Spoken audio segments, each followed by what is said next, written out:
Faction రాజకీయాలకు బనగానపల్లె పెట్టింది పేరు.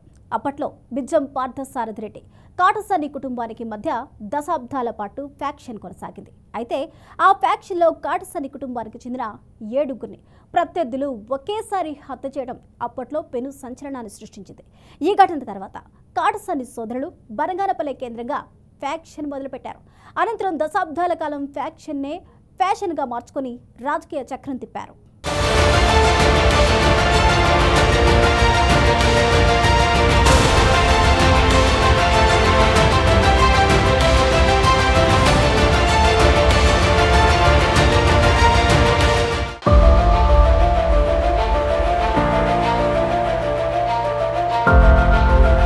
ఉమ్మడి కర్నూలు జిల్లాలోని బనగానపల్లె నియోజకవర్గానికి చాలా ప్రత్యేకతలు ఉన్నాయి. ఒకప్పుడు బ్రిటిష్ పాలనలో 16వ శతాబ్దంలో బనగానపల్లె ఇండియాలోని ఒక స్టేట్ గా ఉండేది.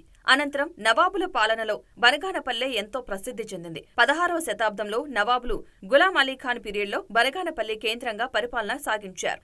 షియా ముస్లింస్ హయాంలో 1948లో ఇండియన్ యూనియన్లో బనగానపల్లి లీనమైంది. మరీ ముఖ్యంగా బనగానపల్లిలో యాగంటి మహాపుణ్యక్షేత్రం చాలా ప్రసిద్ధి చెందింది.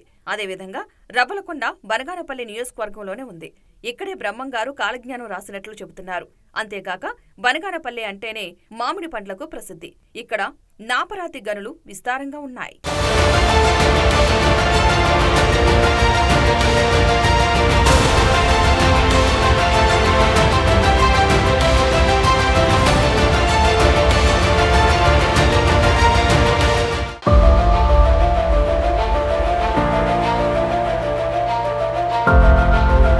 కాటసాని రామిరెడ్డి టీడీపీ నుండి రాజకీయ రంగప్రవేశం చేశారు. 1987లో అవుకు మండలం మెట్టుపల్లె సింగిల్ విండో అధ్యక్షుడిగా, 1988-93 వరకు గుండ్లా సింగవరం సర్పంచ్గా, అవుకు మండల ఉపాధ్యక్షుడిగా, 1994 నుండి 98 వరకు బనగానపల్లె మండల జడ్పీటీసీ సభ్యుడిగా పనిచేసి 2006లో కాంగ్రెస్ పార్టీలో చేరారు. 2008లో ప్రజారాజ్యం పార్టీలో చేరి 2009లో జరిగిన ఎన్నికల్లో బనగానపల్లె నియోజకవర్గం నుండి పీఆర్పీ అభ్యర్థిగా విజయం సాధించి తొలిసారి ఎమ్మెల్యేగా అసెంబ్లీకి ఎన్నికయ్యారు. 2011లో ప్రజారాజ్యం పార్టీ కాంగ్రెస్ లో విలీనం కావడంతో ఆయన కూడా కాంగ్రెస్ పార్టీలో చేరారు. కానీ 2013లో వైఎస్ఆర్ కాంగ్రెస్ పార్టీలో చేరారు.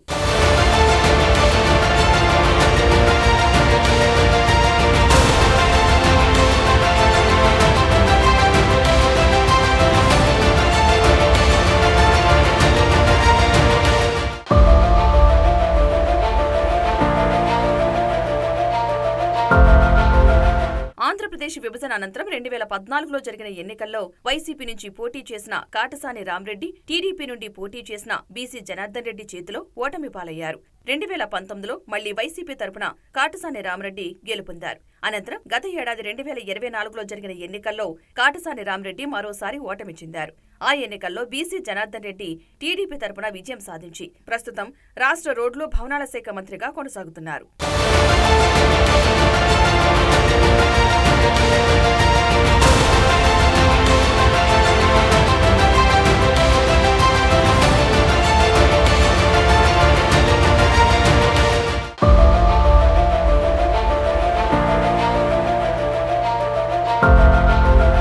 కాటసాని రామిరెడ్డి ఎమ్మెల్యేగా ఉన్న సమయంలో బనగానపల్లె పట్టణ అభివృద్ధికి కృషి చేశారు. గత 5 సంవత్సరాల పదవీ కాలంలో నియోజకవర్గంలో పలు అభివృద్ధి కార్యక్రమాలు చేపట్టారని తెలుస్తోంది. సచివాలయాలు, రైతు భరోసా కేంద్రాలు, ఆర్బీకేలు, విలేజ్ క్లినిక్లకు ప్రభుత్వం నుండి మంజూరైన కొత్త భవనాలను కట్టించారు. బనగానపల్లె పట్టణంలో 100 పడకల హాస్పిటల్ కట్టించారు. రోడ్లు లేని ప్రాంతాలలో రోడ్లు వేయించారు. అలాగే పట్టణంలో రోడ్లు విస్తరణ పనులతో పాటు సెంట్రల్ లైటింగ్ ఏర్పాటు చేశారు. అయితే రాజకీయ పార్టీలకు అతీతంగా ప్రభుత్వ సంక్షేమ పథకాలు అమలు చేయాల్సి ఉండగా జగనన్న ఇంటి స్థలాల విషయంలో మాత్రం వివక్షత చూపుతూ తనవారు అనుకున్న వాళ్లకు మాత్రమే జగనన్న కాలనీలో ఇళ్లు ఇప్పించారనే ఆరోపణలు ఉన్నాయి.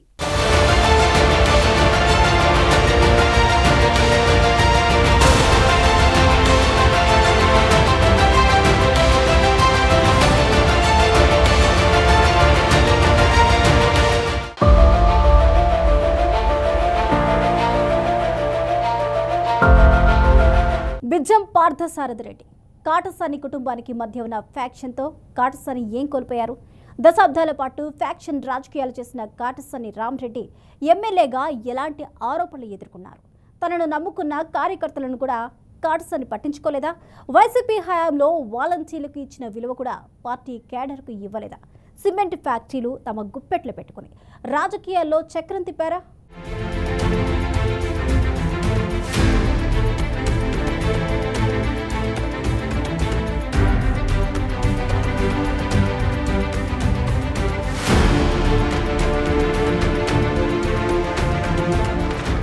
రాయలసీమ అంటేనే ఒకప్పుడు ఫ్యాక్షన్ గుర్తొచ్చేది. ఈ ఫ్యాక్షన్కి ఎందరో అమాయకులు తమ ప్రాణాలు కోల్పోయారు. ఎంతో మంది ఆడబిడ్డల పుస్తల తాళ్లు తెగిపోయాయి. ఫ్యాక్షన్తో తమ తల్లిదండ్రులను కోల్పోయిన ఎంతో మంది పిల్లల జీవితాలు చిన్నాభిన్నమయ్యాయి. బనగానపల్లె నియోజకవర్గంలోనూ ఈ ఫ్యాక్షన్ జడలు విప్పింది. బనగానపల్లె కేంద్రంగా గతంలో కొనసాగిన ఫ్యాక్షన్ నేపథ్యాన్ని చూస్తే ఒళ్లు గగురు పొడిచేది. నియోజకవర్గంలో అప్పట్లో బిజ్జం పార్థసారథిరెడ్డి, కాటసాని కుటుంబాలకు మధ్య దశాబ్దాల పాటు ఫ్యాక్షన్ కొనసాగింది. అయితే ఆ ఫ్యాక్షన్ కక్షలతో ఒకేసారి కాటసాని కుటుంబానికి చెందిన 7గురు హత్యకు గురికావడం అప్పట్లో పెను సంచలనం సృష్టించింది. ఈ ఫ్యాక్షన్లో తల్లిదండ్రులను కోల్పోయిన కాటసాని సోదరులు బనగానపల్లె కేంద్రంగా ఫ్యాక్షన్ మొదలుపెట్టారు. అనంతరం దశాబ్దాల కాలం ఫ్యాక్షనే ఫ్యాషన్ గా మార్చుకుని కాటసాని సోదరులు రాజకీయంలో చక్రం తిప్పారు. మాజీ మంత్రి ఎస్వి సుబ్బారెడ్డికి స్వయానా బంధువర్గం కావడంతో వారి రాజకీయ అరంగేట్రం సులువైంది. అయితే క్రమేణా ఫ్యాక్షన్ ఛాయలు తగ్గుతూ వచ్చాయి. కానీ రాజకీయంగా ప్రత్యర్థులను దెబ్బతీయడానికి గతంలో వలె హత్యలు చేయకుండా ప్రత్యర్థుల ఆర్థిక మూలాలు దెబ్బతీసే ప్రయత్నాలు జరుగుతున్నాయి. ఇందులో భాగంగానే ఆర్థిక మూలాలున్న మైనింగ్ మాఫియా ప్రముఖ పాత్ర పోషిస్తోంది.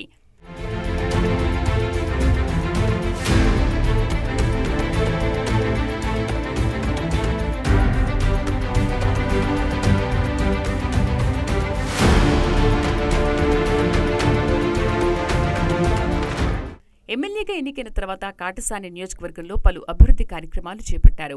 కొంతవరకు ఆయన ప్రజల్లో పాజిటివ్ టాక్ తెచ్చుకున్నప్పటికీ అంతే స్థాయిలో విమర్శలు కూడా ఎదుర్కొన్నారు. తనను నమ్ముకున్న కార్యకర్తలకు కనీసం విలువ కూడా ఇవ్వడనే అపవాదు కాటసాని రామిరెడ్డి మూటకట్టుకున్నారు. గత వైసీపీ హయాంలో వాలంటీర్లకు ఉన్న విలువ పార్టీ క్యాడర్కి ఇవ్వలేదనే అసంతృప్తి క్యాడర్లో బలంగా నాటుకుపోయింది.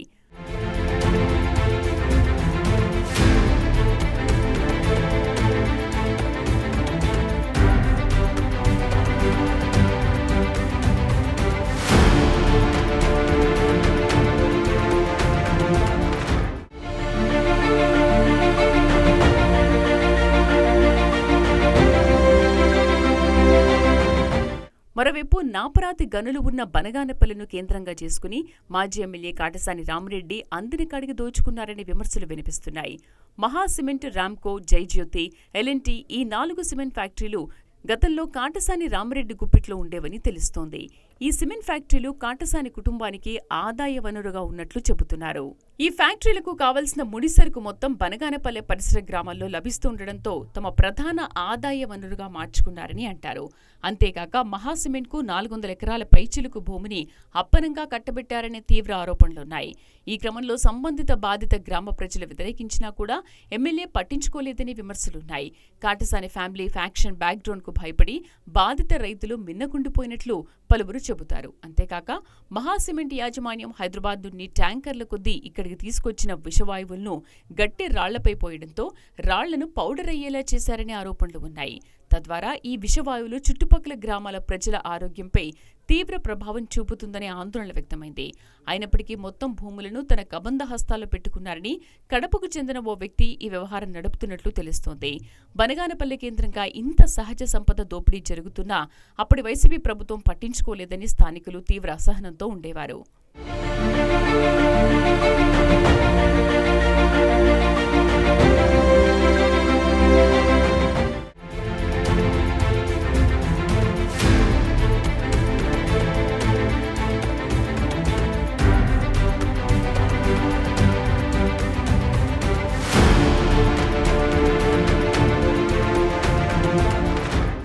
అయితే వైసీపీ ప్రభుత్వం చూపిన ఉదాసీనతకు ప్రతిఫలంగా దాల్మియా, భారతీ సిమెంట్ ఫ్యాక్టరీలకు ముడిసరుకు ఇక్కడ నుండే సరఫరా అయ్యేదని చెబుతున్నారు. ప్రభుత్వ పరంగా అన్ని విధాలుగా సహాయ సహకారాలు అందడంతో రెవెన్యూ, పోలీస్ అధికారులు సైతం కాటసాని రామిరెడ్డి అక్రమ వ్యవహారాలపై నోరు మెదపలేకపోయేవారని చెబుతున్నారు. అలాగే ఎల్ఎన్టీ సిమెంట్ ఫ్యాక్టరీకి తుమ్మలపల్లెలో 1500 ఎకరాలు దారాదత్తం చేశారని ఆరోపణలు ఉన్నాయి. ఇక జగనన్న ఇంటి స్థలాలు ఇప్పిస్తామని కాటసాని అనుచరులు భారీగానే అక్రమ వసూళ్లకు పాల్పడినట్లు ఆరోపణలు ఉన్నాయి. రిటైర్డ్ ఐఏఎస్, ఐపీఎస్లను సలహాదారులుగా పెట్టుకుని ప్రభుత్వపరంగా లేదా రాజకీయంగా ఎలాంటి సమస్య ఎదురైనా కాటసాని రామిరెడ్డికి నష్టం కలగకుండా చూసుకుంటారని నియోజకవర్గంలో చెప్పుకుంటుంటారు. ఫలితంగా రామిరెడ్డి ద్వారా సలహాదారులు ప్రయోజనం పొందుతున్నట్లు తెలుస్తోంది. అయితే జగనన్న కాలనీలో ఇంటి స్థలాలు నచ్చిన వారికి ఇవ్వడం, ప్రజలు అడిగిన చోట రోడ్డు వేయకపోవడం, కాటసాని ఫ్యామిలీకి గతం నుండి వెన్నంటి నడుస్తున్న ఓ సామాజిక వర్గం ఆగడాలు శృతిమించడం కూడా కాటసానికి ప్రతికూల అంశాలు అంటున్నారు.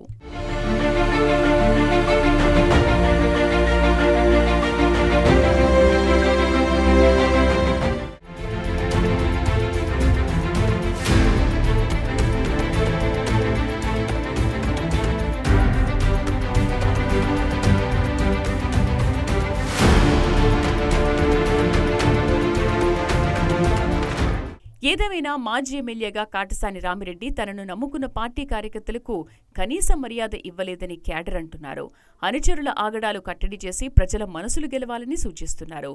స్వప్రయోజనాల కోసం సిమెంట్ ఫ్యాక్టరీలకు 100 ఎకరాల పేదల భూములు దారాదత్తం చేయడం సబబు కాదంటున్నారు.